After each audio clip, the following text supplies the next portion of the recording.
another very amazing segment on your favorite TV, Watch TV. I am Sylvia Oyomo. Remember the last time we spoke, I told you that I'm trying to get a name for this new segment I'm introducing on my channel, and I got a name. Yeah, it is mind-blowing discoveries. So welcome to another very interesting segment on mind-blowing discoveries. I have amazing stories for you today, and let's get on with it.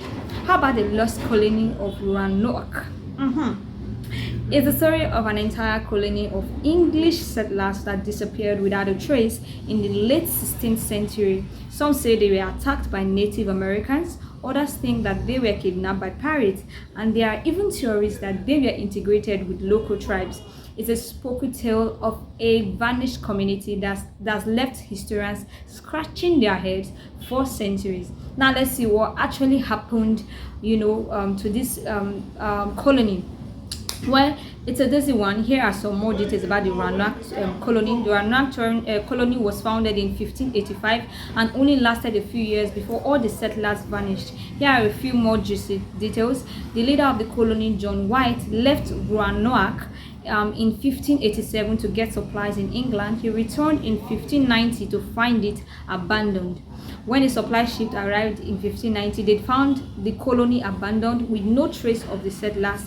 The only clue was the word Kuatuan carved into a post. One theory suggests that they joined a local tribe called the Kuatuans, which would explain the mysterious carving. Another suggests they were attacked by the rival tribes, the Powhatans.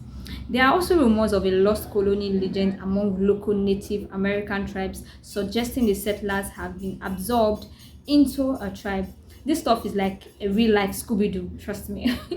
Now, what does Kuratuan mean literally? Let's see what that even means, since they inscribed that before they left. Well, Kuratuan was the name of a local Native American tribe that inhabited the Outer Banks area of North Carolina, where the Roanoke colony was located. Some historians think it was a clue left by the colonists indicating that they had joined or were taken in by the Kuratuan tribe.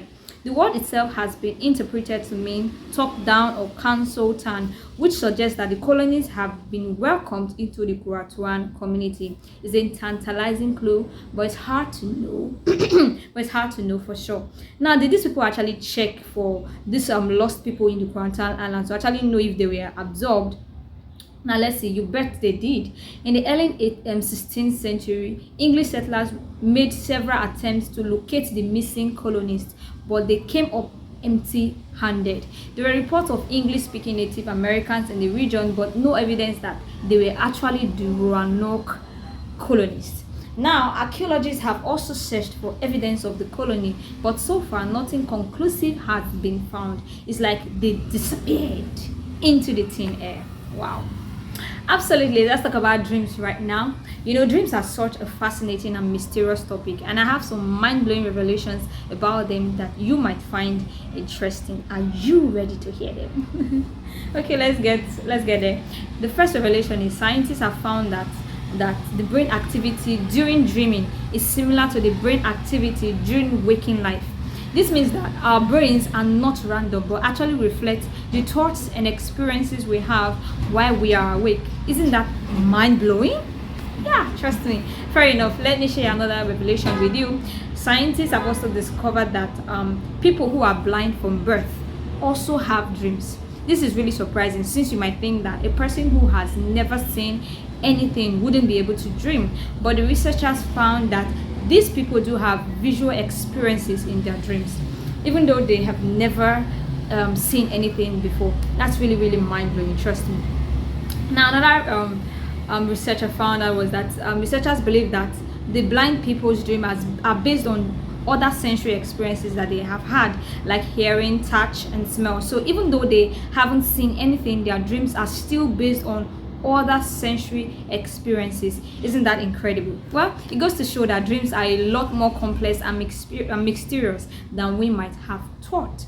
Now, another fascinating theory about dreams. Let's see what scientists have said. Well, scientists researchers, they're always researching, and they have found that people with physical disability have dreams where they are able-bodied.